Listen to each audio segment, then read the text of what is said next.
जय हिंद दोस्तों। एक बार फिर आपका हमारे यूट्यूब चैनल लाला स्टडी पर स्वागत है। दोस्तों, हमें उम्मीद है कि आप लोग अच्छे होंगे।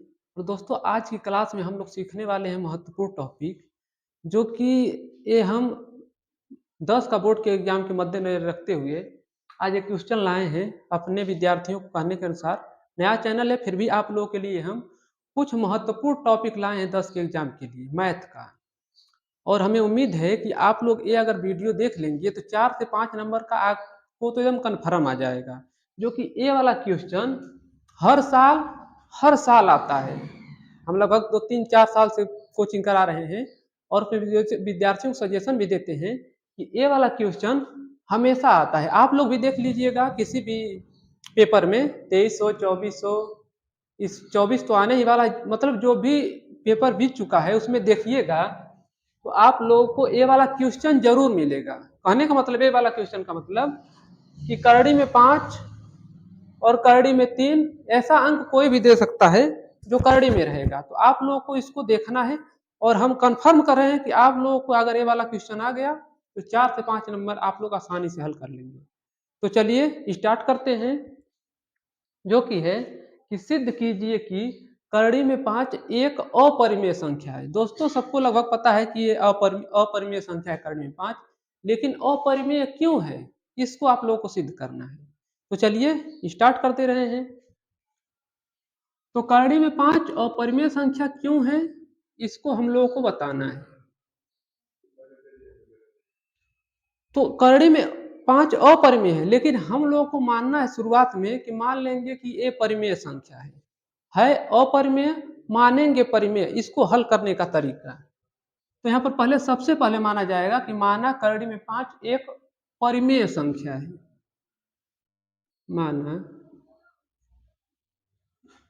करड़ी में 5 एक परिमेय संख्या है, इतना मान लिए। और आप लोगों को परिमेय संख्या हम बताए भी थे कि परिमेय संख्या किसे कहते हैं, यानी जिस संख्या को हम p बाई क्यू के रूप में लिख सकें उसे क्या कहेंगे, परिमेय संख्या कहेंगे। अतः जब करड़ी में 5 परिमेय संख्या हो गया तो करड़ी के 5वें परिमेय संख्या को हम ए बाई बी के रूप में लिख सकते हैं। जैसे अतः करड़ी में 5 को हम क्या लिख सकते हैं, करड़ी में 5 के बराबर कर सकते हैं ए बटे बी। ए बटे बी हम क्यों लिख सकते हैं, इसलिए क्योंकि परिमेय संख्या को ए बटे बी में लिखा जा सकता है। जहां यहां लिख लेंगे जहां ए तथा बी सह अभाज्य संख्या है, सह अभाज्य संख्या है, तथा बी बराबर नॉट जीरो। इतना हम लोगों को लिखना पड़ेगा। तो अब देखेंगे कि इसका मतलब क्या है। स अभाज्य ए तथा बी स अभाज्य है, तो इसका मतलब क्या है, स अभाज्य किसे कहते हैं। तो स अभाज्य का मतलब दोस्तों कि ए बटे बी के रूप में तो लिखेंगे, लेकिन ऐसा भिन्न लिखेंगे कि उसको एक के अलावा कोई दूसरा न काट पाए। जैसे कहने का मतलब कि हम यहाँ पर लिख दिए 2/3। अब बताइए 2/3 एक के अलावा कोई ऐसी संख्या है जो दोनों को काट दे रहा है, नहीं है। यानी एक को भी दो को भी एक ही काटेगा और 3 को भी एक ही काटेगा। एक के अलावा ऐसी कोई संख्या नहीं है जो दोनों को काट दे। इसी संख्या को कहते हैं, इसी भिन्न को कहते हैं सअभाज्य संख्या। तो आप लोग सोचेंगे तो यह सअभाज्य है तो भाज्य संख्या कौन है, सअभाज्य संख्या कौन सी हो सकती है। तो क्या इसके विपरीत देखना चाहें, हम लिख सकते हैं 25/5। 25/5 क्यों क्यों, क्योंकि एक के अलावा इसको 5 भी काट रहा है, इसको भी 5 काट रहा है। यानी 25 को भी 5 काटेगा, 5 को भी 5 काटेगा। लेकिन सअभाज्य का मतलब कि दोनों संख्याओं को सिर्फ एक ही काटे, उसे सअभाज्य कह देंगे। दोस्तों, उम्मीद है कि हमको आप लोग को आ रहा होगा। और तथा b बराबर नॉट जीरो, यानी बी जीरो के बराबर नहीं होना चाहिए। परिमेय संख्या में आप लोग बताए थे कि परिमेय संख्या कभी भी हर का मान जीरो के बराबर नहीं हो सकता है। अगर यहाँ पर हर का मान हम जीरो के बराबर कर दे रहे हैं, मान लो बी बराबर अगर जीरो के बराबर कर दे रहे हैं तो ये अपरिभाषित हो जाएगा, इसीलिए इसको बी बराबर नॉट जीरो रखा जाता है परिभाषित रखने के लिए।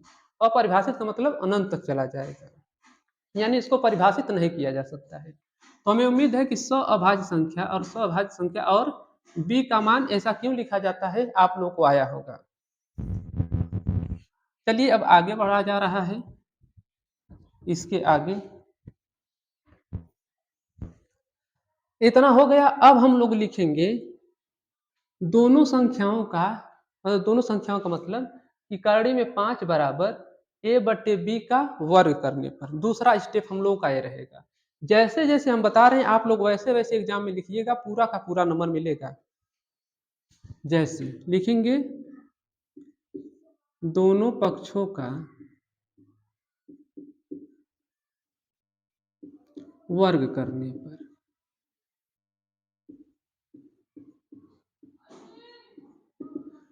दोनों पक्षों का वर्ग कर दे रहे हैं, यानी यहां से लिखेंगे करड़ी में 5 बराबर ए बट्टे बी का होल स्क्वायर।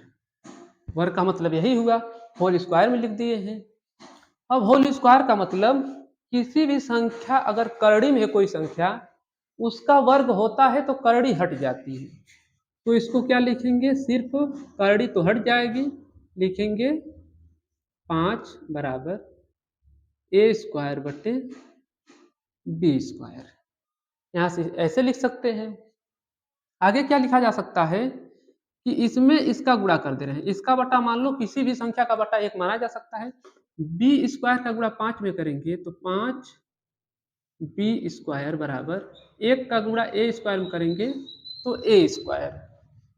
फिर क्या लिख सकते हैं, बी स्क्वायर बराबर ए स्क्वायर बटे 5। 5 बी स्क्वायर का गुणांक है इसीलिए चला गया बटे में। अब यहां से इसको हम मान लेंगे समीकरण 1, ये हो गया समीकरण 1।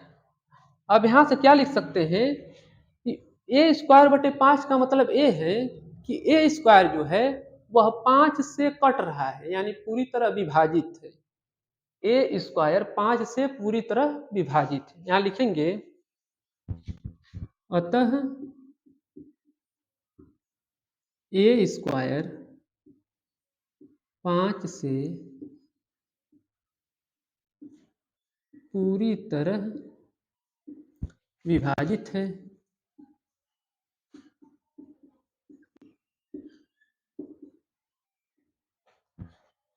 इसलिए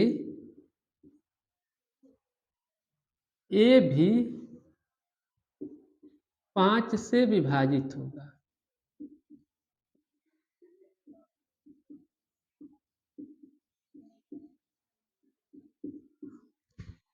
इसका मतलब क्या है कि ए स्क्वायर 5 से विभाजित है, तो ए स्क्वायर की जगह मान लो हम मान ले रहे हैं 5, मान लो ए स्क्वायर की जगह 5 मान लें, यानी ए की जगह 5, तो ए स्क्वायर की जगह हम मान ले रहे हैं 25। ए की जगह 5 रहेगा तो ए स्क्वायर का मतलब 25 हो गया।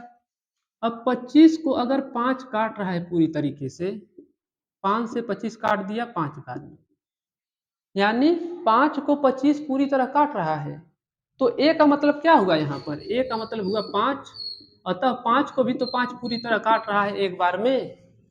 कहने का मतलब कि ए का मान हम मान लिए 5, अगर 5 को क्यों 5 माने, क्यों करड़ी 5 है, तो 5 को 5 अगर काट रहा है बटे में, तो 5 का वर्ग करेंगे तो 25 हो जाएगा, 25 को भी 5 काटेगा 5 बार में। इसीलिए यहाँ पर लिखा गया है कि अतः ए स्क्वायर 5 से विभाजित है और ए भी 5 से विभाजित होगा, इसका मतलब यही है। दोस्तों इसके आगे अगर हल करना चाहें, इसके आगे तो हल करना ही पड़ेगा। जैसे हम यहाँ पर कुछ मान ले रहे हैं 5c, क्योंकि 5 में है, अब ए का मान हम c में मानेंगे, तो माना आगे हल करेंगे, माना ए बराबर 5c। ए का मान हम क्या मान लिए हैं 5c। तो इसमें अब क्या करेंगे, ए का मान हम रखेंगे समीकरण 1 में। तो लिखेंगे यहां पर ए का मान समीकरण 1 में रखने पर ए का मान समीकरण 1 में रखने पर, तो जहां समीकरण 1 में ए है वहां पर क्या रख देंगे 5c रख देंगे। यानी इसमें लिखेंगे बी स्क्वायर बराबर, अब ए स्क्वायर है, ए स्क्वायर की जगह कितना रखेंगे 5c, और स्क्वायर है तो स्क्वायर कर दे रहे हैं, और बटे में है 5 तो बटे में कर दिए 5। इसको हल कर ले रहे हैं। अब हल करने का मतलब कि बी स्क्वायर पूरा तो लिखेंगे, 5 का स्क्वायर हो गया 25, 5 बचे 25, और सी स्क्वायर का मतलब सी स्क्वायर बटे में 5। बी स्क्वायर बराबर 25c स्क्वायर बटे में 5। अब 5 से 5 कट जा रहा है कितनी बार में 5 बार में, यानी लिख सकते हैं बी स्क्वायर बराबर 5c स्क्वायर, इतना लिख सकते हैं। अब क्या करें कि 5c को इधर कर ले रहे हैं, मान लीजिए 5c स्क्वायर बराबर बी स्क्वायर, और सी स्क्वायर बराबर लिख सकते हैं सी स्क्वायर बराबर बी स्क्वायर बटे 5। देखिए यहां पर आया था बी स्क्वायर बराबर ए स्क्वायर बटे 5, यहां पर आया है सी स्क्वायर बराबर बी स्क्वायर बटे 5। यहां पर हुआ था कि अतः ए स्क्वायर 5 से पूरी तरह विभाजित है तथा ए भी 5 से विभाजित होगा। तो यहाँ पर फिर वही लिखेंगे, अतः बी स्क्वायर 5 से पूरी तरह विभाजित है, इसीलिए बी भी 5 से पूरी तरह विभाजित होगा। यहाँ पर लिखेंगे अतः बी स्क्वायर 5 से पूरी तरह विभाजित है, इसलिए बी भी 5 से विभाजित होगा।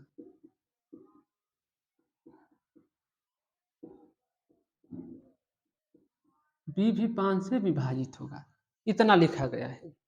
इसका क्या मतलब है, मूल अब यहीं पर आप लोगों को देखना है। सअभाज्य संख्या का मतलब हम बताए थे कि ऐसी भिन्न या ऐसी संख्या जिसको एक के अलावा कोई अन्य तीसरा दूसरा न काट सके। तो यहाँ पर बी स्क्वायर को, अगर बी स्क्वायर बटे 5 है तो बी स्क्वायर को 5 काट दे रहा है, और यहाँ पर ए स्क्वायर को 5 काट दे रहा है। इसका ये मतलब हुआ कि बी स्क्वायर को भी 5 काट रहा है, ए स्क्वायर को भी 5 काट रहा है। यानी एक के अलावा 5 ऐसी संख्या है जिसको दोनों ऊपर नीचे काट दे रहा है। जैसे यहाँ पर ए स्क्वायर का मतलब आप लोगों को बताए थे कि यहाँ 5 रख दिए, 5 का स्क्वायर 25 हो गया, 25 को यहाँ पर 5 काट दे रहा है 5 बार। यानी यहाँ पर 25 को भी 5 काट रहा है, 5 को भी 5 काट रहा है। तो यह सअभाज्य संख्या हुआ? बिल्कुल नहीं हुआ। जब सअभाज्य संख्या नहीं हुआ तो हम लोग के मानने के अनुसार कोई विरोधाभास उत्पन्न हो रहा है। यहाँ से बस आप लोग को इतना लिखना है, अतः यह अतः सी स्क्वायर बराबर बी स्क्वायर बटे 5 से एक विरोधाभास उत्पन्न हो रहा है, जो कि यह असत्य है। और लिखेंगे अतः करड़ी में 5 एक अपरिमेय संख्या है। यहाँ से लिखेंगे अतः इससे विरोधाभास उत्पन्न हो रहा है। विरोधाभास का मतलब कि दोनों एक दूसरे का विरोध कर रहे हैं। यह संख्या कह रहा है कि सअभाज्य संख्या है, लेकिन यह वाली संख्या दोनों कह रही है कि यह सअभाज्य संख्या नहीं है। जब एक कह रहा है एक कह रहा नहीं है तो यह विरोधाभास ही उत्पन्न हो रहा है। तो इसी को लिखेंगे, अतः इससे विरोधाभास उत्पन्न हो रहा है,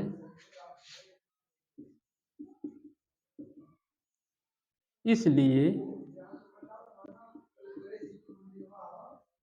करड़ी में 5 अपरिमेय संख्या है। अपरिमेय संख्या है। दोस्तों इतना ही आप लोगों को लिखना है एग्जाम में, और हमें उम्मीद है कि इतना आप लोग लिख देंगे तो 4 से 5 नंबर कन्फर्म आप लोग को आ जाएगा। तो इसी टाइप का हम लोग देख ले रहे हैं, इसी टाइप का दूसरा क्वेश्चन। या तो ए वाला अगला क्वेश्चन आएगा करड़ी में 5, इस टाइप का। करड़ी में 5 का करने का मतलब करड़ी में 3 दे सकता है, करड़ी में 7 दे सकता है, और एक या तो इस टाइप का देगा। 2 सवाल आप चिन्हित कर लीजिए, इसमें से कन्फर्म है, मेरी गारंटी है कि एक क्वेश्चन तो जरूर आएगा। तो चलिए इसको अब देख ले रहे हैं। ऐसा क्वेश्चन आसान होता है, गुणांक पे प्लस माइनस में जुड़ा घटा हुआ होता है अपरिमेय संख्या में, तो ऐसा आसान होता है। आसान कैसे होता है देखिए, इसको अगर हल करेंगे तो इसको भी वैसे ही मानेंगे एक अपरिमेय संख्या, लेकिन हम लोग मानेंगे कि मानिए एक परिमेय संख्या है। तो लिखेंगे कि माना 3 करड़ी में 3 एक परिमेय संख्या है। पहले इतना काम तो आप लोगों को करना पड़ेगा। माना 3 करड़ी में 3 एक परिमेय संख्या है।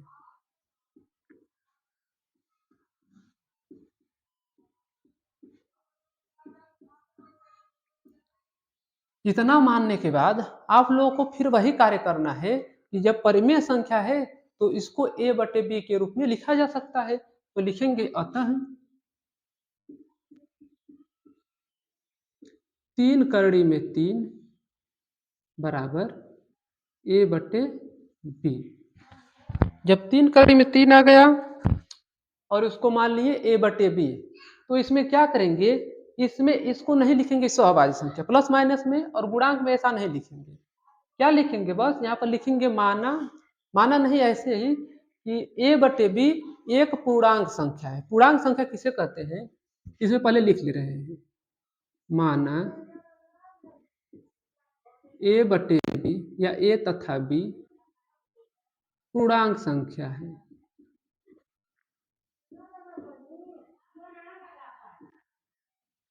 पूर्णांक संख्या है।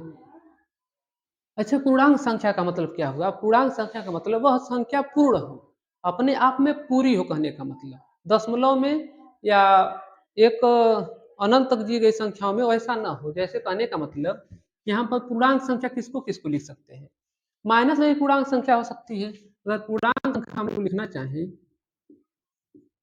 पूर्णांक संख्या तो क्या हो सकती है, हो सकती है -1 -2 -3 और 1 2 3, ऐसे अनंत तक ये सभी संख्याएं पूर्णांक संख्याएं हैं। तो आप लोग कहेंगे कि तो अपूर्णांक संख्याएं कौन सी हैं, तो अपूर्णांक संख्या का मतलब कि जैसे 1/2 आ गया, ये पूर्णांक संख्या नहीं है। जैसे 3/7 आ गया, ये पूर्णांक संख्या नहीं है। तो हमें उम्मीद है कि आप लोगों को पूर्णांक तथा अपूर्णांक समझ में आ गया होगा। तो इसमें मानना है गुणांक वाले में कि माना a तथा b पूर्णांक संख्या है। अब इसको क्या लिख सकते हैं, इसको आगे अगर हल करना चाहें 3 करड़ी में 3 ऐसे लिखेंगे बराबर a बटे b। अब 3 का गुणा कर दे रहे हैं, तिर्यक गुणा। मान लीजिए यहाँ पर हम करड़ी में 3 इसको ऐसे छोड़ दे रहे हैं, और 3 गुणांक है तो a बटे और 3 के यानी इसके बटे में चला जाएगा, हो जाएगा 3 भी, यहाँ से चला आया यहाँ पर। अब यहाँ पर कहने का मतलब कि a भी पूर्णांक है इसमें और b भी पूर्णांक है, लेकिन 3 भी इसमें आ जा रहा है। ठीक है, कहने का मतलब कि a पूर्णांक हम मान लीजिए, अब 2 भी पूर्णांक है, 3 भी पूर्णांक है। अब इसमें क्या करेंगे, 3 से अगर गुणा कर दें, 3 से गुणा का मतलब इसमें 3 आया है, 3 से गुणा कर दें, तो इसका मतलब ये हुआ यहाँ पर भी कि a जो है वह 3b से पूर्णतः विभाजित है। लेकिन हकीकत क्या कह रहा है कि यहाँ से 3 तिरिके 9 कर दे तो 9 2 से यानी 2 या 9 से 9 को 2 पूरी तरह नहीं काटा जा सकता है, यानी दशमलव में चला जाएगा संख्या। इसीलिए यह तो कह रहा है कि अतः a 3b से पूरी तरह विभाजित है। पहले इसको लिख दे रहे हैं, लिखेंगे जहां a 3b से पूरी तरह विभाजित है।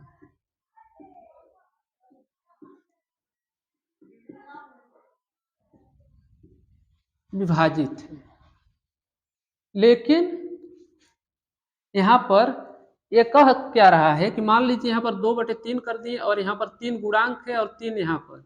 ये हकीकत क्या कह रहा है कि 2/3 है यानी 9, यानी 9 2 को पूरी तरह विभाजित नहीं कर सकता है।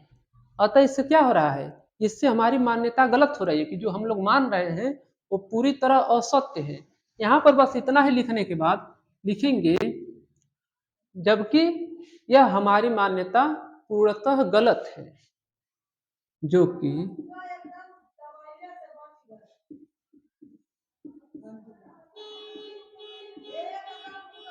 हमारी मान्यता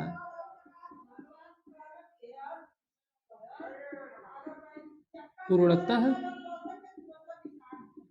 गलत है, इसलिए 3 करड़ी में 3 एक अपरिमेय संख्या है।